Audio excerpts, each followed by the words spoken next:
Bonjour, c'est Laetitia de One Thing in a French Day à Paris. J'espère que vous allez bien et que vous êtes de bonne humeur. Aujourd'hui, lundi 2 février 2026, cet épisode, le numéro 2594, s'intitule « Je performe chez ma kiné ». Samedi matin, de bonne heure, j'avais rendez-vous chez la kiné, Hélène. Il me faut une petite demi-heure pour m'y rendre à pied depuis la maison. Il était encore tôt, il faisait à peine jour, et pour une fois, j'ai écouté quelque chose en marchant. Ça m'a fait penser à vous, qui m'écoutez parfois aussi lors de promenades. C'est une sorte de mise en abîme. Là, j'écoutais une de mes émissions préférées. Enfin, ce n'est pas tout à fait exact. Un épisode en particulier d'une émission qui passe sur France Culture. Mais cet épisode, je l'adore, vraiment. Je l'écoute au moins une fois par semaine. L'émission dure 1 heure, j'avais commencé en prenant mon petit déjeuner et j'ai continué en me rendant à mon rendez-vous.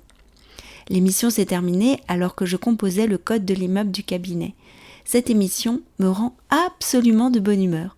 Pourtant, je dois me rendre à l'évidence. Il est impossible que je parle autre chose que la langue du milieu, que je parle français et non le français.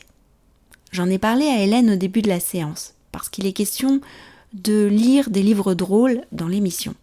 Pour l'invité, San Antonio est le dernier écrivain français drôle. C'est quand même un humour de mec, a commenté Hélène. J'en ai lu 1 ou 2 et je dis, c'est vrai que ça me fait peut-être moins rire que Pietro. Hélène pratique la méthode Mézières. C'est une méthode qui consiste à vous remettre droit plutôt qu'à vous faire des exercices. Mais ce n'est pas pour autant de tout repos.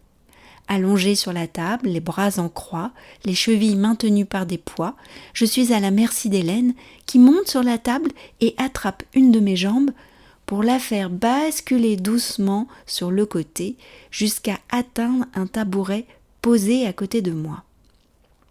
J'ai alors cette jambe perpendiculaire au reste de mon corps, mais elle entraîne mon épaule avec elle et c'est là que ça se corse.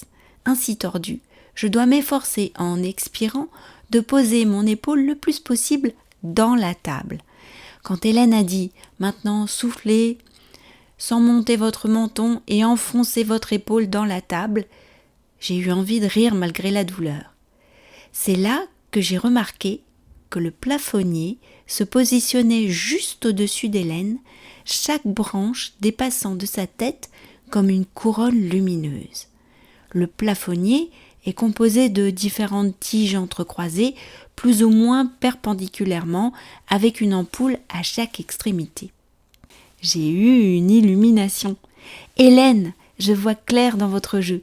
Vous voulez m'imposer une performance artistique, reproduire avec mes bras et mes jambes les tiges de votre plafonnier. Vous faites de vos patients des œuvres d'art. On a bien ri. Mais j'ai quand même dû souffler quelques fois de plus pour enfoncer mon épaule dans la table et passer ensuite à l'autre jambe. Je n'ai rien écouté en rentrant à la maison.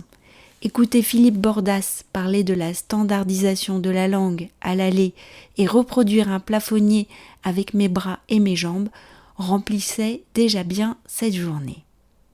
Le même jour, j'ai vu sur la couverture d'un magazine affiché sur un kiosque parisien que 66% des Français aimaient l'art contemporain. J'en fais partie, c'est sûr, je vais même plus loin, je performe chez ma kiné. Je sais, c'est insoutenable. Vous voulez comprendre la différence entre parler français et parler le français. Bien sûr, je vous explique tout ça, ainsi que d'autres références culturelles, dans la lettre parisienne qui accompagne cet épisode. Maintenant, une devinette pour les abonnés. Qu'allons-nous manger au goûter aujourd'hui, lundi 2 février ? Cliquez sur « Répondre » à la lettre parisienne pour m'envoyer votre réponse. One Thing in a French Day, c'est fini pour aujourd'hui. Je vous retrouve mercredi pour un nouvel épisode de podcast.